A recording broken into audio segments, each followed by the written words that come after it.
Alright guys, time for your daily drills. So I've been watching you guys and we've been talking about it a lot lately with all the ab exercises. First of all, if you're doing your exercises right, you really don't need to have an ab day or anything like that. But if you're going to take the time to do them, at least do them right. I got a couple of Abadonts and a couple of Abados for you. So Ben has agreed to come back and help us out. So we're going to show you first the Abadont. I watch this a lot, leg lifts. Drives me nuts, guys. So what we're going to show you first is how not to do it. What you guys like to do is wedge your hands underneath your lower back, creating all kinds of false flexibility, which you don't have.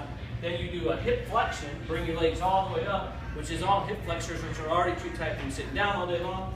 Then you go up and down, making sure that you're really trying to hurt your lower back by doing this up and down, never once moving your hips or core. Abado, what you want to do is just a normal, regular reverse crunch. So we bend the knees so that we put the back flat against the surface, drive the abdominals down, bringing the belly button down in, press the palms into the ground if you've ever done any Pilates work, and then you're pivoting from your hips and the lower abs. Imagine from your belly button being a perforated line, and once your hips come all the way up, you lift them slightly up off the ground, your move, it's done. All right, second thing I see all the time is these bicycle crunches. No more bicycle crunches, guys, okay? You're not on a bicycle and they're not gonna help you ride a bicycle. They're just stupid, don't do them. But this is what we want you to do. You draw your elbows in way tight and then you're moving your feet. Again, you're doing hip flexor motion, so you're just making your hip flexors tighter and tighter. It's not doing anything for your lower abdominals. You got all this going on up here. You're crunched up, and you're cutting off your air, you're getting all red-faced and you're not getting anything. Now, if you want to do a proper one, all you got to do is you want to stay flat. So before you move in, hold on.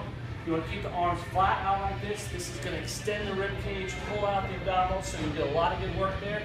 And then what you want to think about is from your shoulder to your hips. We're trying to shorten that distance. So when you come up, elbows are going to stay out. Go ahead, Ben. You're going to come across the body and back down. Another side, you see a good side. Shoulder, down the hip. That's how you know you're getting the work done. Alright guys, that's a couple Abadonts with a couple Abados. We'll see you tomorrow. Alright guys, time for another daily druism. So I'm watching you guys walk out here and you're working really hard. So I'm proud of all of you guys for all the work that you're doing, but you're not taking the time to do a couple of stretches. And some of you have been commenting on some of the dynamic stretches or some of the things like that we've been talking about.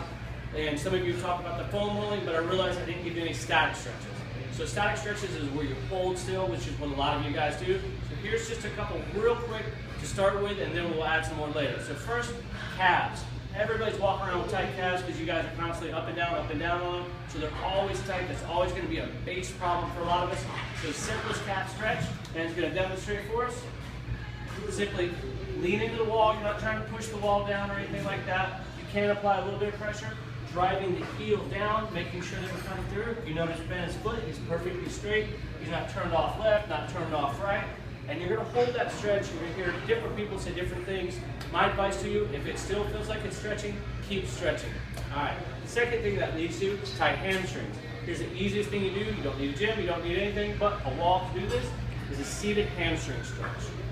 So all you want to do is you want to come straight to the wall, come all the way back. If you can't back your wall and back your butt all the way up to the wall, you're probably tighter than you need to be, and then you really need to come see me. But what you do, you back all the way up into the wall. Now the biggest thing is you want to rise the chest up, so we want to boast the chest way, way up.